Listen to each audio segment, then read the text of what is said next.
ලෝකේ සතුටෙන් ඉන්න රටවල් තියෙනවා. පහුගිය කාලේ තිබ්බ පින්ලන්තේ. අද පින්ලන්තේ පස්වෙනි තැනට ඇවිල්ලා ස්වීඩනයේ පළවෙනි තැනට ඇවිල්ලා තියෙනවා. හිතා ගන්න බැරි වැසි රටාවක් තියෙන. හිතා ගන්න බැරි ස්වභාවික සම්පත් තියෙන. හිතා ගන්න බැරි භූෂමතාවක් තියෙන. හිතා ගන්න බැරි හැම දෙයක්ම තියෙන මෙහි පිට පාරාදීසයක අපි හැමෝම අපාගත වෙලා ඉවරයි.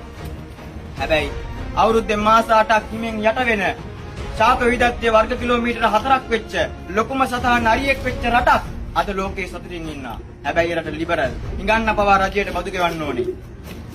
UIA එක ෆෙඩරල් ඒ රටේ පාර්ලිමේන්තුවක් තිබ්බට පාලකයා රජෙක්. ලෝකයේ අංක 1 සංචාරක කර්මාන්ත තියෙන මේ රටේ. ලෝකේ ලස්සනම විශාලම මල්වත්ත තියෙන මේ රටේ. ඊයේ පෙරේද වැස්සට අවුරුදු 4කට විතර කලින් ඔරට වලට වැස්ස ලැබුණේ නැහැ.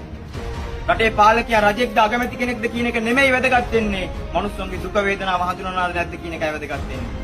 අපේ රටට නැත්තේ ආදරය සහ විශ්වාසය.